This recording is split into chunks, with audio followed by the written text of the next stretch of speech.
¿Se imaginan un lugar donde nacen los héroes?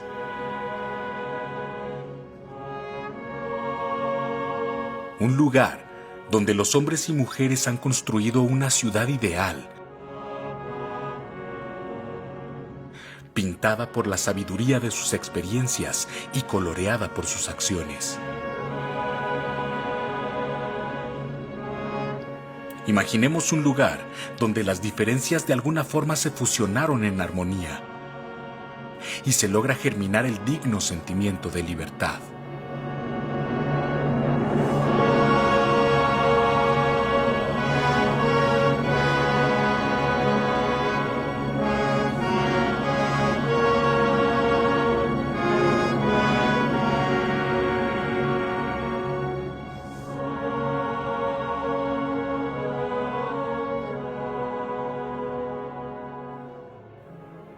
Morelia es la capital del estado de Michoacán en México, situada en el centro de la República Mexicana con una posición geográfica privilegiada y con una historia que se remonta a tiempos prehispánicos.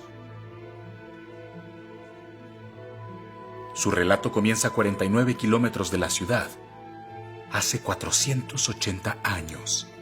Sabemos, ¿no?, que Zuangua fue el Calzonsi que gobernaba cuando llegaron los españoles a México Tenochtitlan. Y Zuangua muere, dicen las fuentes históricas, porque una comisión, ¿no?, una embajada mexica traen pues una de las riquezas más importantes, que era el algodón, las tilmas de algodón, ¿no? Y esas tilmas pareciera que estuvieran contaminadas ya, ¿no?, con las pestes que llegaron junto con los españoles, y Zuangua muere muy pronto.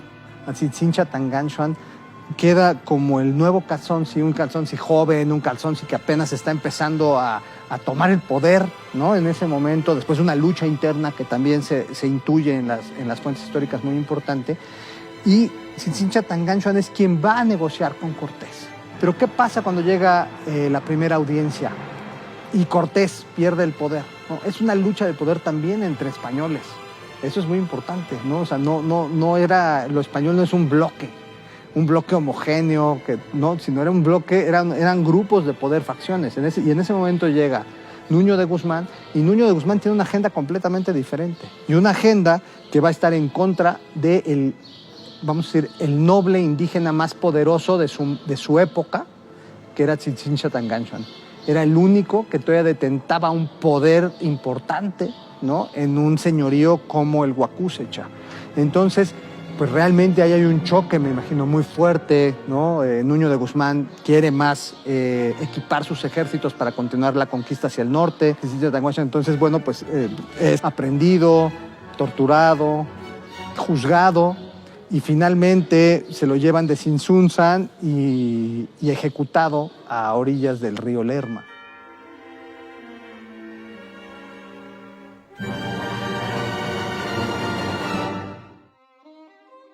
Siendo una tribu conquistadora que va a ser una extensión amplísima por vasallaje, este encuentro, este choque en una tribu indómita es algo fuerte.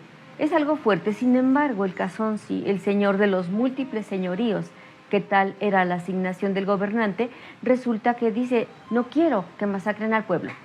Prefiere rendirse, reconocer a Carlos I de España, V de Alemania, como su rey para evitar una masacre. Que de todas maneras sucedió. En una conquista comprendemos que hay vencedores y vencidos. En este caso no fue un arrasamiento total y absoluto. Este encuentro generó una fusión dolorosa, ciertamente, porque la imposición de nuevas reglas y creencias no es fácil para nadie. Al final de cuentas se va haciendo una unión especial, marcada por el obispo Vasco de Quiroga, cuya forma de educar es fundamental para la fundación de la ciudad.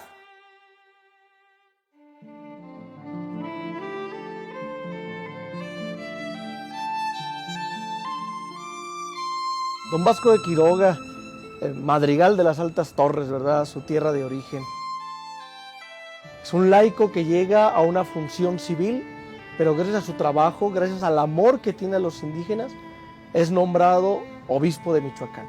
Y por circunstancias de la historia, se convierte en el primer obispo de estas tierras, ¿no?, querido por las comunidades, con una memoria viva entre nosotros. La gente en los pueblos indígenas habla de él como si estuviera pasando afuera de sus casas, como si aún estuviera en los talleres enseñando los oficios. Entonces, la gran misión de este obispo fue traer el evangelio a estas tierras, abrazando al indígena.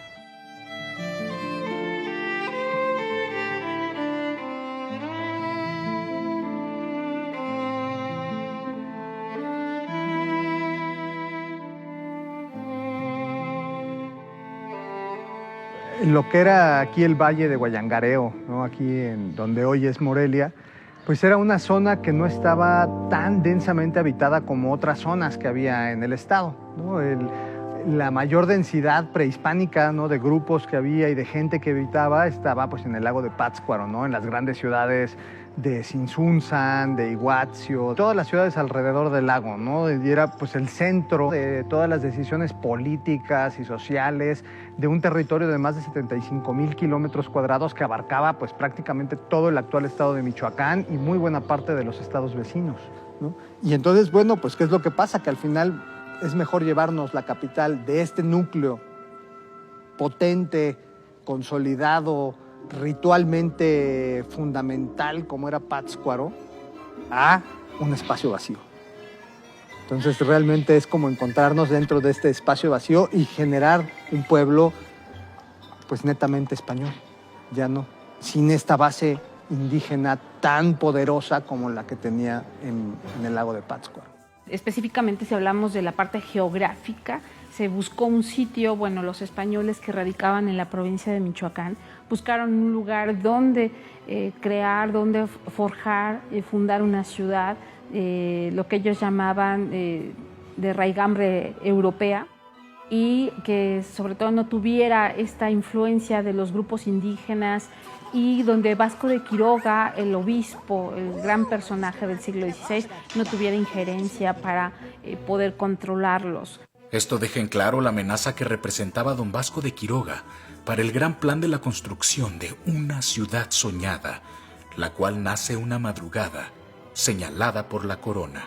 Esa madrugada del 18 de mayo de 1541, los comisionados por el virrey Antonio de Mendoza distribuyeron los solares donde iban a vivir los primeros pobladores, señalaron el sitio para la catedral, detalle que es interesante. Señalaron el sitio de la Plaza Mayor y marcaron la línea de la Calle Real, la actual Avenida Madero.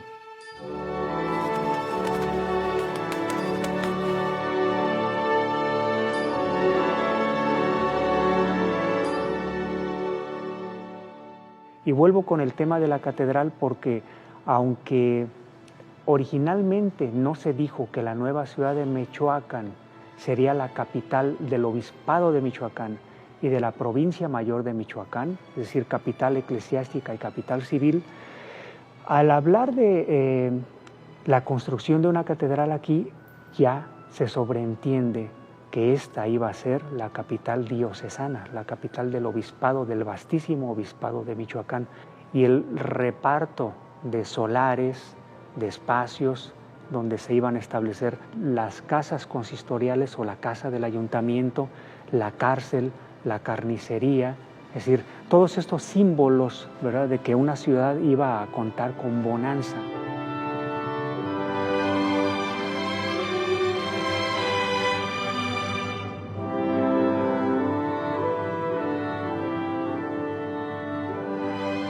Sábense que era de las diócesis más grandes del mundo. El territorio de Michoacán era impresionante, abarcábamos hasta San Luis Potosí, ¿sí? Gran parte de Guanajuato, lo que es Michoacán. Una ciudad tintada de dificultad.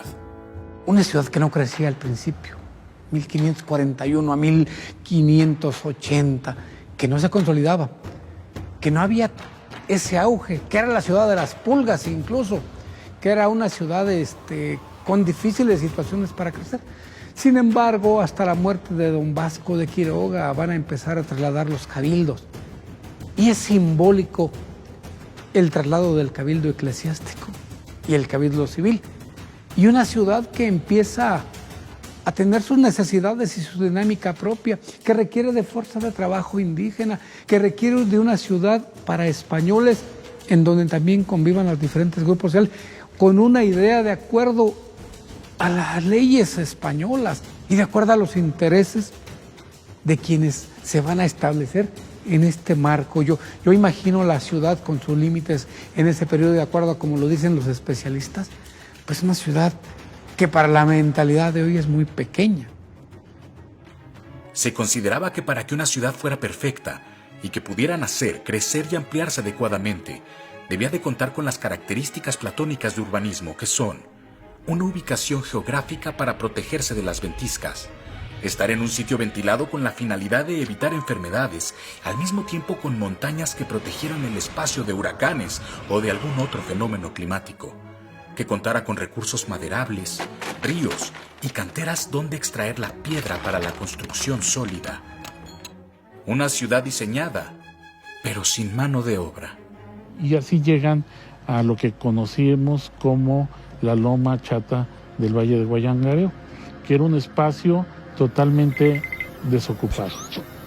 Y para entender por qué estaba desocupado, habría que comprender que la lógica de los españoles para fundar la ciudad era muy distinta a la lógica de los indígenas en términos de qué tierras ocupar, cuáles destinar a la agricultura, pero no había habitantes para venir a Morelia.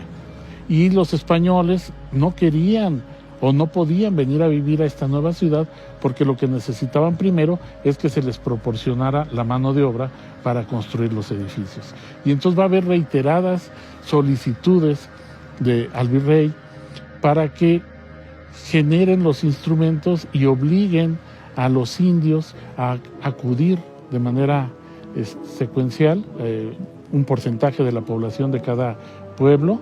No se nota la traza reticular característica de la ciudad.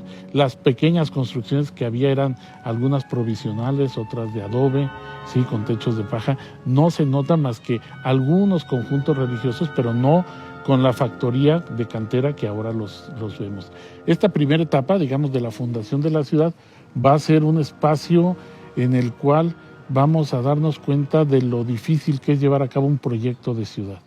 Fundada por españoles y para españoles, lo cual no quiere decir que se estaba excluyendo totalmente la presencia de indios, porque era imposible, porque una ciudad de estas dimensiones, como se proyectó, no podía ni siquiera surgir, ya no digamos subsistir, surgir sin la presencia del indio.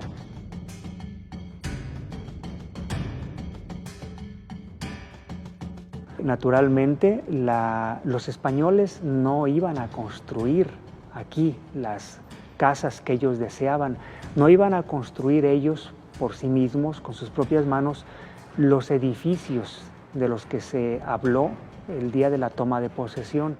Indio ladino, esa es la denominación, les llamaban indios ladinos. Ese es un indio ladino, porque el que vive al lado de la ciudad española. El indio ladino, el que domina el castellano cuando su lengua materna es otra. El repartimiento fue una institución establecida por los reyes de España para eliminar la figura de la esclavitud indígena. Porque el repartimiento obligaba a los nativos a trabajar para los españoles, pero también obligaba a los españoles a pagarles por sus servicios, a evangelizarlos, a dotarlos de vivienda y darle educación a sus hijos.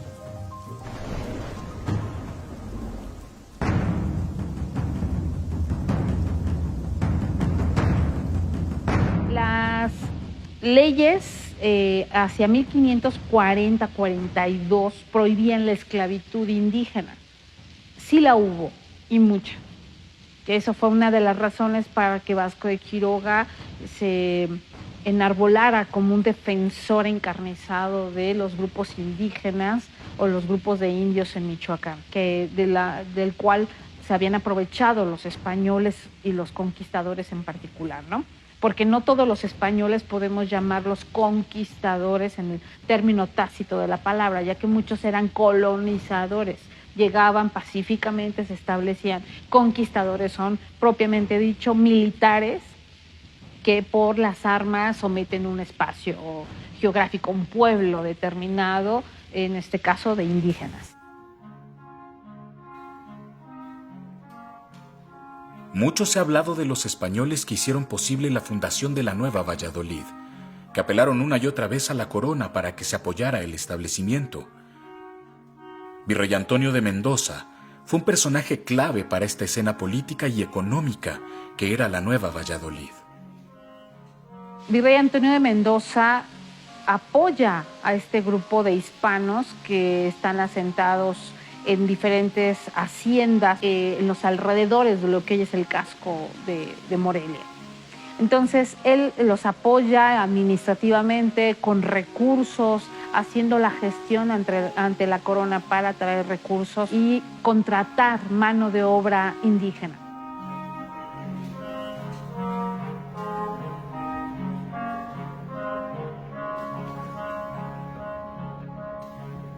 Otra de las características que va a resaltar es la necesidad de construir un acueducto. Esta obra de infraestructura, que es muy característica de la ciudad, es la evidencia más clara de que el lugar no era del todo óptimo, puesto que tuvieron que traer el agua de la parte baja de la Loma de Santa María.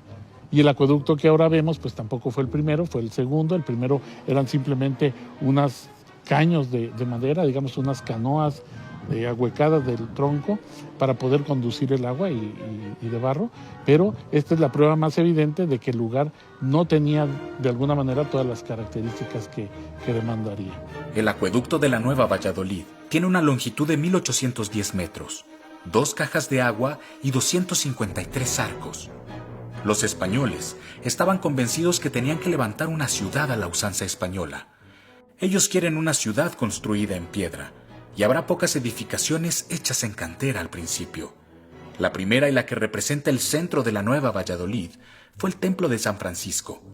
A mediados del siglo XVI nacen otras importantes ciudades de la República Mexicana como Guanajuato y Querétaro, las cuales se desarrollaron por la habilidad de los experimentados pobladores de la Nueva Valladolid. Gracias a ellos surgen haciendas, minas, obrajes. Que era el obraje, donde se elaboraban las telas, fábricas de telas. Y estos se prohibieron desde la segunda mitad de 1500 por cuestiones de tipo social y moral. Pensemos en que en un obraje laboraban indígenas y una mano de obra esclava importante. Había mucha mano de obra negra en esos lugares, viviendo hacinado en esos obrajes, en barracas, en situaciones insalubres, insanas y además con una convivencia inmoral, decía la Iglesia Católica. Una ciudad matizada por negros. El barrio de La Columna era un barrio de negros, pero había muchos negros también que vivían en las casonas de los españoles, en el servicio doméstico.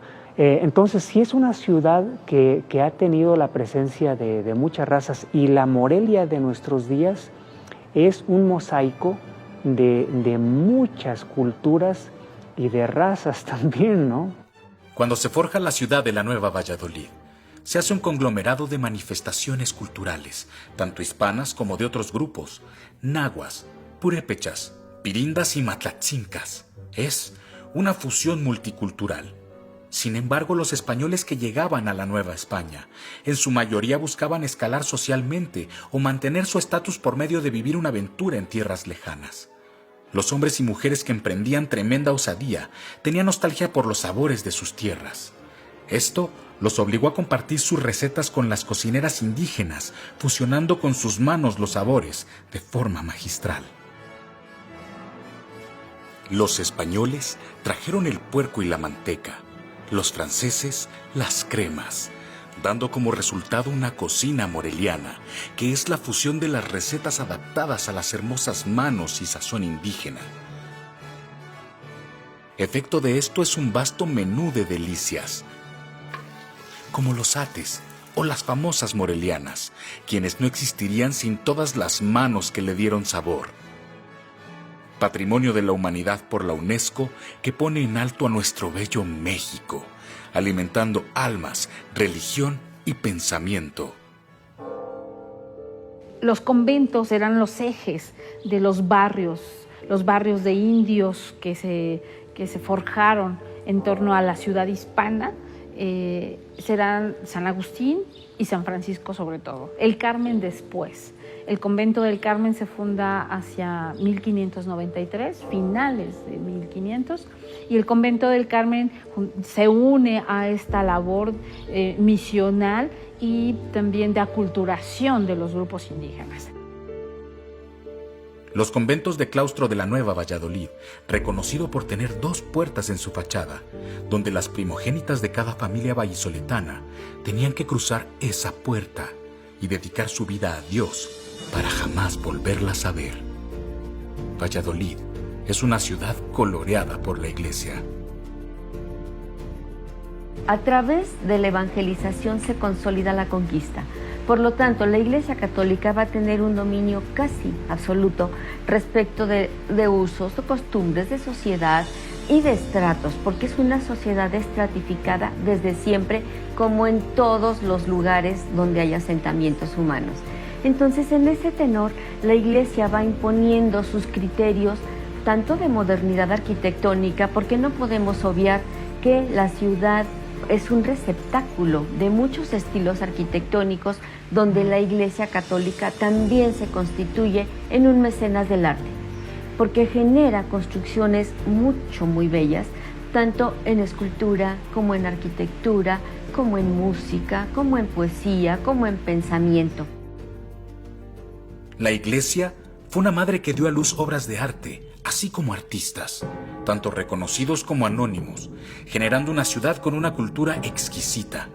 Prueba de ello es que ahora tenemos remates muy bellos para la ciudad y para quien la visita, como es Las Rosas, San Agustín, como es San José y el Templo de San Francisco.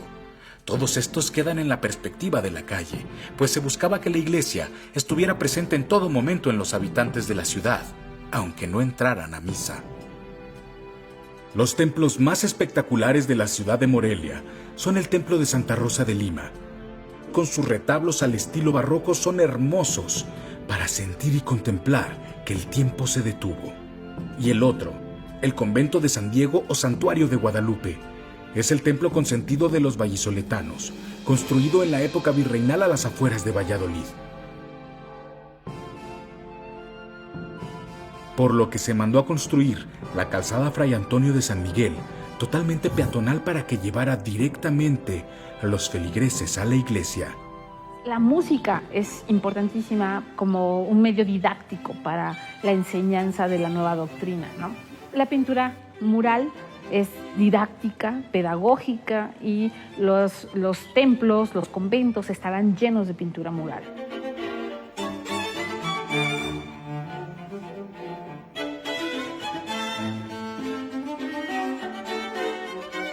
Miguel Hidalgo, aunque no nació en esta ciudad, vivió muchos años en esta ciudad. Entonces, me parece que fue en la ciudad en la que más tiempo vivió. Él la hizo suya prácticamente y aquí dejó muchos amigos, muchas relaciones.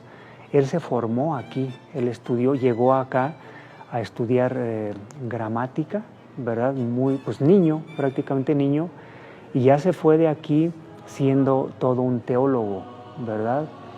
Y un cura, y con un gran prestigio académico, porque él, además de ser profesor en el Colegio de San Nicolás, vicerrector, tesorero, rector en el Colegio de San Nicolás, catedrático de teología, ¿verdad? Pues fue un hombre muy reconocido. Los círculos académicos más prestigiosos de la ciudad lo invitaban frecuentemente a sus reuniones.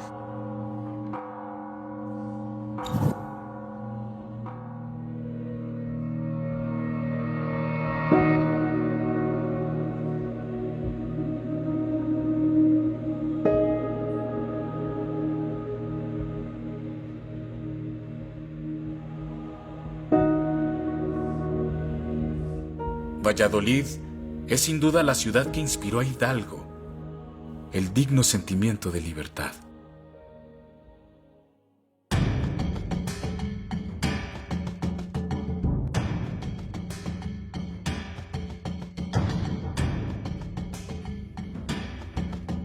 Yo me lo puedo imaginar caminando por estas calles donde era bien querido donde era muy respetado, donde el padre Hidalgo siempre tenía cabida.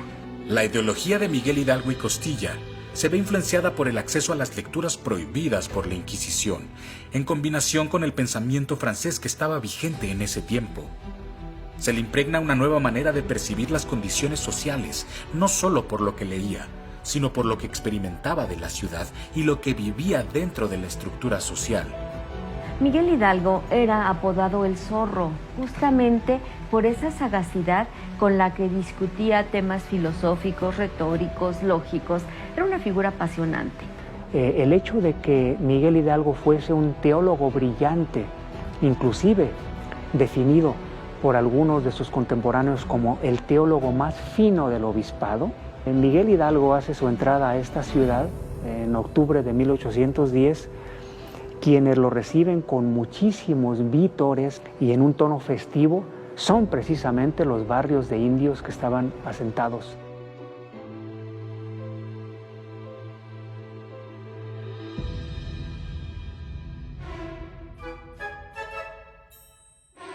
Mientras tanto, en Europa, se generaba un conflicto que dio origen a nuestra independencia. Todo comenzó con la rivalidad que tenían Carlos IV con su hijo Fernando VII, el heredero a la corona española. Napoleón Bonaparte aprovechó esta crisis y los invitó a una reunión en Bayona, Francia, bajo su patrocinio.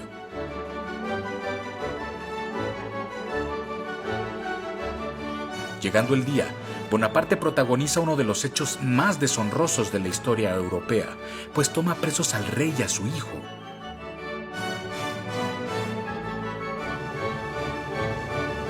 Esto provoca una ola de pánico e incertidumbre en España, que los obliga a tomar medidas drásticas en las políticas de la Nueva España, implementando impuestos tan fuertes que los problemas económicos se filtrarían hasta en la élite. Lo que en el año 1809 en Valladolid se darían las condiciones adecuadas para que las inofensivas tertulias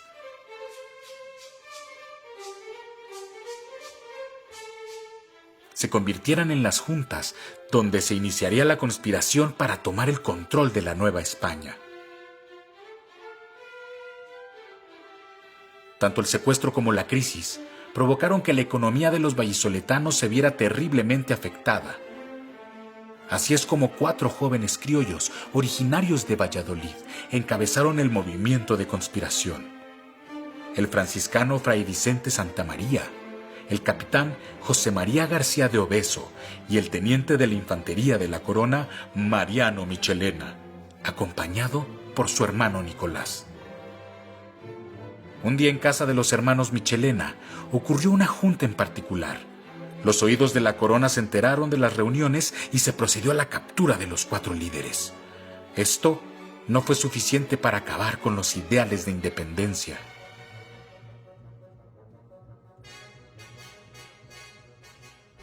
No entre las masas, pero sí entre muchas personas, ¿verdad? Se preguntaban, ¿y si no hay rey en España, ahora quién es nuestro rey?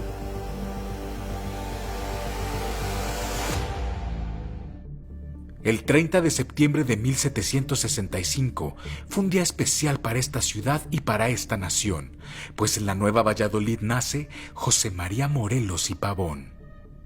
Es posible que Miguel Hidalgo haya conocido muy bien a José María Morelos en el Colegio de San Nicolás. Miguel Hidalgo era rector del Colegio de San Nicolás cuando José María Morelos llegó ya siendo un hombre maduro. Y él ya llega con mucha hambre y sed de conocer, ¿verdad? Él había estudiado de manera autodidacta algunas cosas, sobre todo la gramática castellana.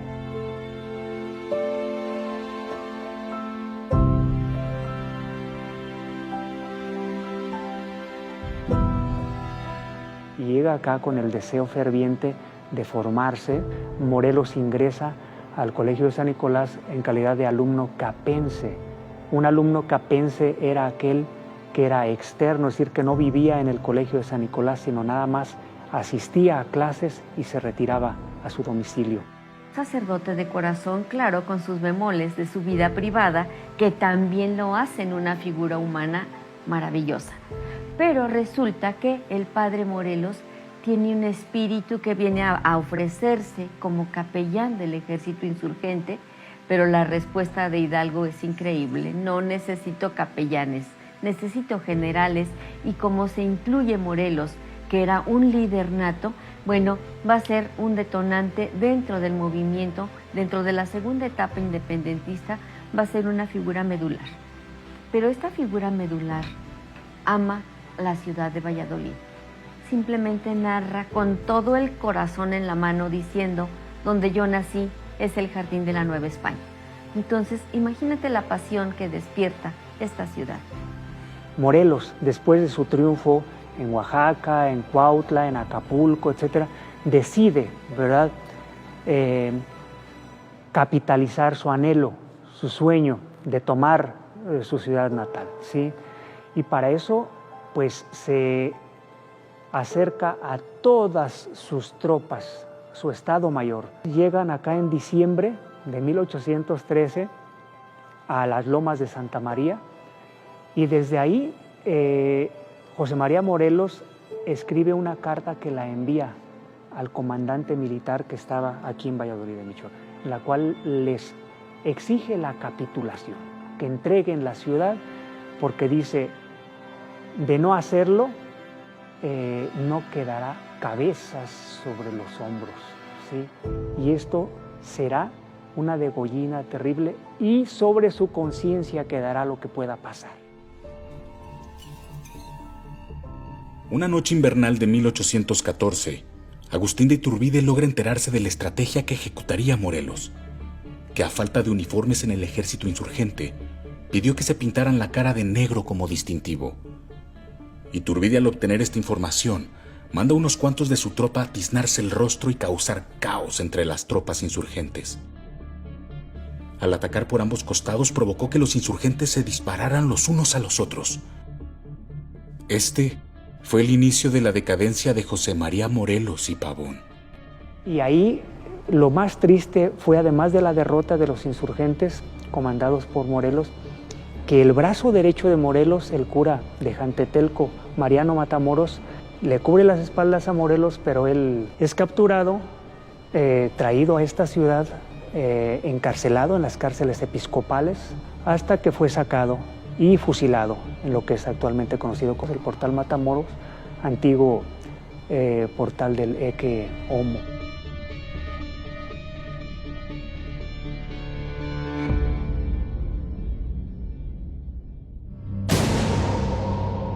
Ciudad coloreada por Morelos. Después de esto, en la Nueva Valladolid todo se complica, formando así la ciudad del pensamiento. Estaba terminando el reinado de las monarquías absolutas. En Europa había vivido ya una revolución francesa. En Inglaterra le cortaron la cabeza a Oliverio Cromwell y no pasó nada. No cayó el mundo, no se acabó el mundo. Es el principio o los albores de la búsqueda de una nueva forma de administrar políticamente los estados. Libertad, igualdad, fraternidad y la separación del Estado con los asuntos de la Iglesia.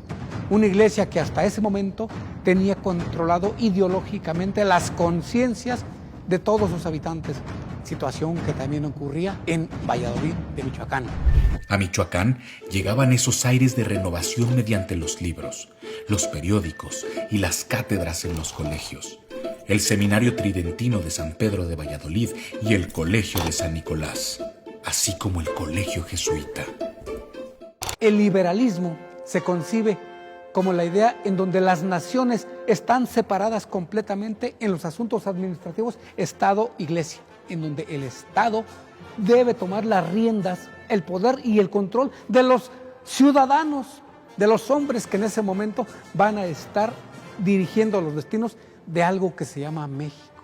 Punto número 1, la religión católica como única parte del Estado para el grupo conservador. Conservar la religión. Después de más de 10 años en un estado de choque y guerra, estos grupos buscan cómo gobernarse. Atención, los dos buscaban orden, los dos buscaban progreso, un estado seguro, un país produciendo económicamente. El problema era cómo y quiénes. Los partidos políticos no existían en México. Los hombres pensadores, el ejército, los comerciantes, el clero y los grupos de intelectuales buscaban cómo organizarse para desde un espacio plantear su proyecto de nación. Dos formas de pensar que buscaban lo mismo, pero por caminos distintos. El gran choque, el pleito, el conflicto va a ser precisamente esa separación en cuanto a la administración y el estatus y el nivel sobre quién debe dirigir. El choque es brutal, seco, impresionante. Y llega la guerra a Michoacán, 1863, entonces tomada la ciudad se convierte en parte central del imperio. Es hermoso el periodo en cuanto a la resistencia, la lucha, y dices tú, ¿en qué va a terminar esta situación?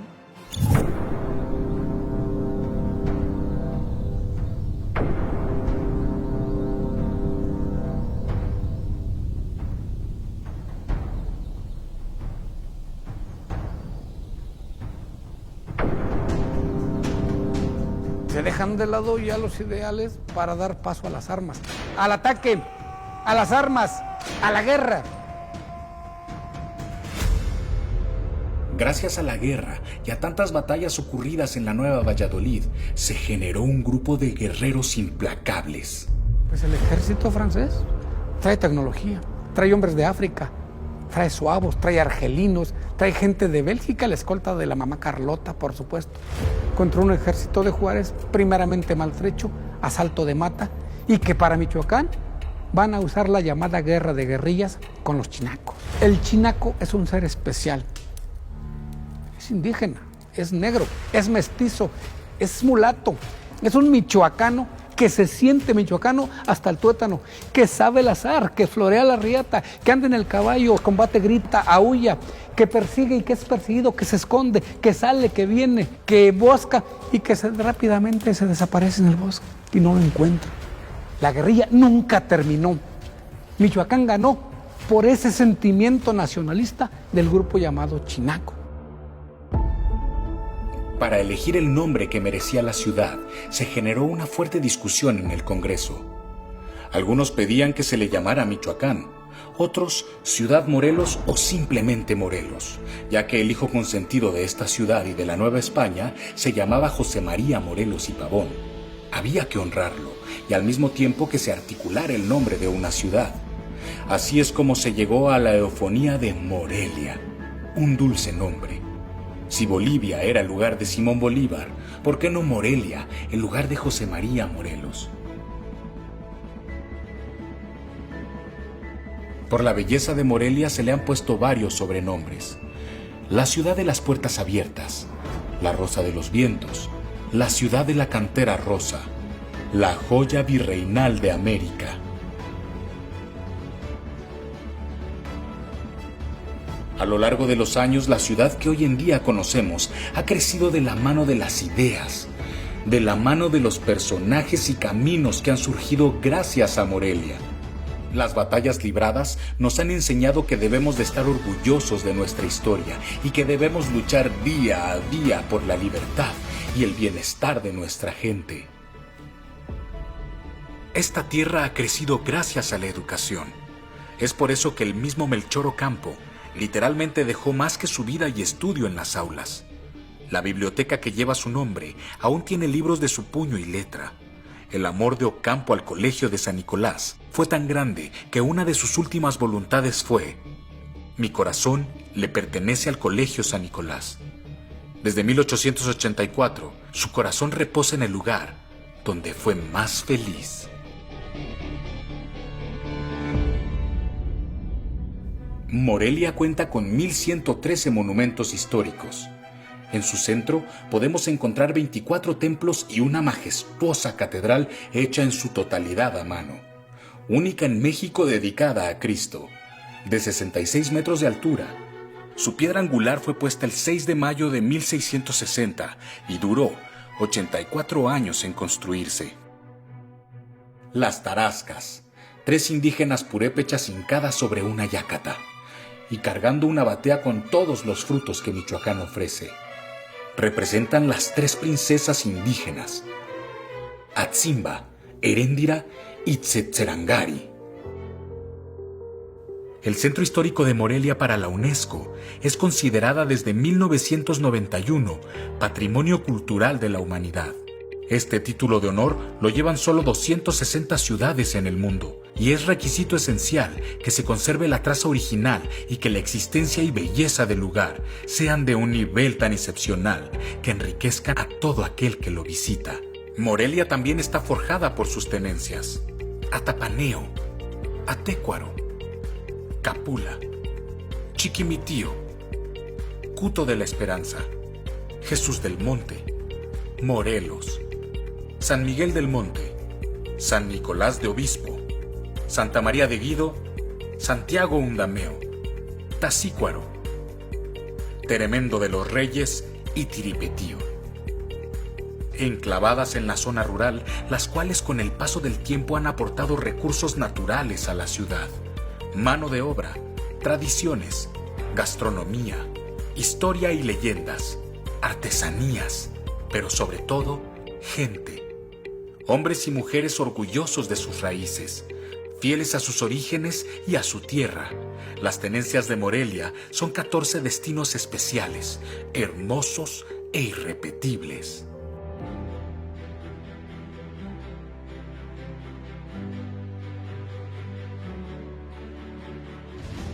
La historia de la ciudad ha marcado un perfil particular en sus habitantes. El centro histórico, la principal característica de la ciudad, es un reflejo del profundo arraigo del moreliano con la Iglesia Católica. Nos vemos con un individuo que presenta un mosaico de razas, culturas, gustos e influencias. Un moreliano que le gusta el respeto, que es persistente, perseverante, es apasionado. Esta pasión tan característica en su historia, en su arte, en su arquitectura y de su gente, que es acompañada de un espíritu indomable de nuestras raíces indígenas, tan presentes, tan vigentes, tan importantes. Somos producto de una carga cultural amplia, cosa que da resultado a un sentido hospitalario. Todos son bienvenidos. Cuando profundizas con un moreliano, encontrarás que sueña, siente intensamente, vive y ama su ciudad. Eso es lo más importante. Te arraigas a esta tierra. Echas raíces. Yo amo a mi tierra. Yo amo el canto, la música, el lugar donde nací y crecí, donde viví mi infancia, donde comí frijol, donde mordí el taco de queso, donde por primera vez rasgué una guitarra y canté con el corazón.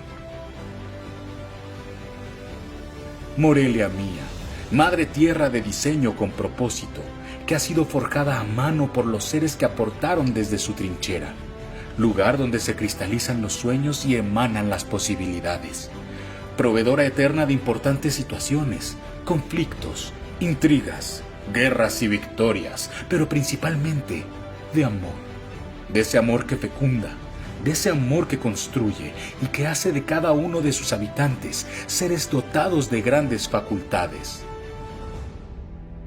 Sangre purépecha mezclada finamente y confeccionada con el tiempo, mente libre que genera ideales que permean hasta el presente y un cuerpo fuerte que hipnotiza a quien lo observa. ¡Qué bella eres, Morelia! Tan llena de vida, palpitas color. No hay ciudad en el mundo que sobaje tu belleza. Tú que has vertido amor desde hace siglos, y eso ha generado increíbles consecuencias. Tu rostro está embellecido por muchas pieles, y muchas voces han sido tu conducto. Madre sabia que has adquirido conocimiento de grandes personalidades, mismo que compartes con quien lo busca, y viertes toda su abundancia a quien lo trabaja, y reconoces y das luz a quien lo aplica. Que tus piedras duren 3000 años más, y que continúe la frescura de tu sangre, ciudad virreinal de 1.000.000 de almas. Morelia, ciudad con pinceladas de historia.